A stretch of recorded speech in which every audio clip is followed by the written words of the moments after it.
ఒకసారి ఇటు చూడండి అందరు. గట్టిగా చెప్పు, వాళ్ళకి కనపడదు. వాళ్ళు ఇంకా ఎక్కుతాను అన్నారు.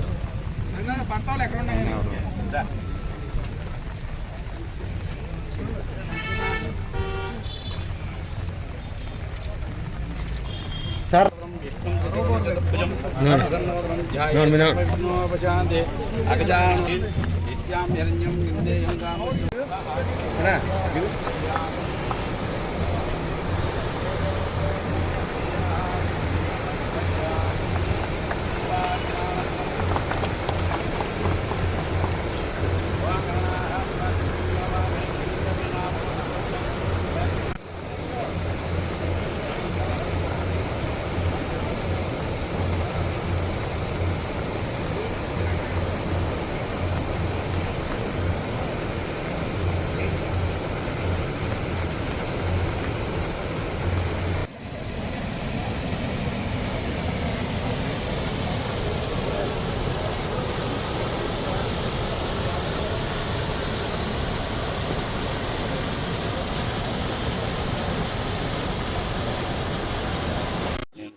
వరప్రధాని అయిన పట్టిసీమ ద్వారా గోదావరి జలాలు ఈ రోజున ఈ దివిసీమకి చేరటం, ఈ మోపిదేవి వార్పు దగ్గర నీటిని విడుదల చేయటం జరిగింది. గతంలో ముఖ్యమంత్రిగా కృష్ణా డెల్టా పరిస్థితులన్నీ కూడా సమగ్రంగా అధ్యయనం చేసి కృష్ణానదిలో నీటి లభ్యత తగ్గుతున్న పరిస్థితుల్లో పట్టిసీమ ఎత్తిపోతల పథకాన్ని ఆగ మేఘాల మీద యుద్ధ ప్రాతిపదికన నిర్మాణం చేయించి కృష్ణా డెల్టాకి గోదావరిని తీసుకొచ్చిన ఘనత శ్రీ నారా చంద్రబాబు గారు. అయితే గత 5 సంవత్సరాలుగా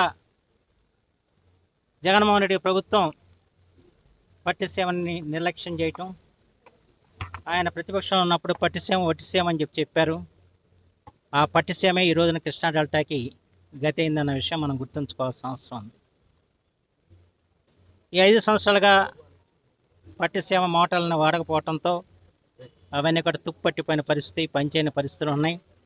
మళ్ళా చంద్రబాబు గారు అధికారం చేపట్టిన వెంటనే మళ్ళీ వాటిని అన్నింటినీ కూడా బాగు చేయించి ఇవాళ నీటిని విడుదల చేసి ఇవాళ కృష్ణా డెల్టాను కాపాడారు.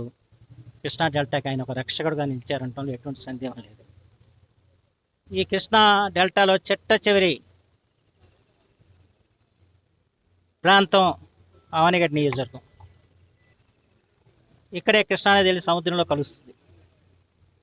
చుట్టూ నీరున్నప్పటికి కూడా వ్యవసాయానికి ఉపయోగపడే పరిస్థితులు లేవు, తాగటానికి ఉపయోగపడే పరిస్థితులు లేవు. ప్రత్యేకించి వాళ్ళ సాగునీటే కాకుండా వాళ్ళ తాగునీరు కూడా అత్యావశ్యకమైంది. వాళ్ళ చెరువులన్నీ కూడా ఎండిపోయి ఉన్నాయి. అందుకు ముందుగా ఈ రోజున విడుదల చేసే నీటిని చెరువులను నింపి ముందు ప్రజల యొక్క దాహార్తిని తీర్చాలని చెప్పని ప్రభుత్వం నిర్ణయం చేయడం జరిగింది. ఆ తదనంతరం వ్యవసాయానికి ఉపయోగించుకోవచ్చు. అనుకోకుండా ఈరోజు వర్షాలు కూడా పడతాం ఆనందదాయకమైన విషయం.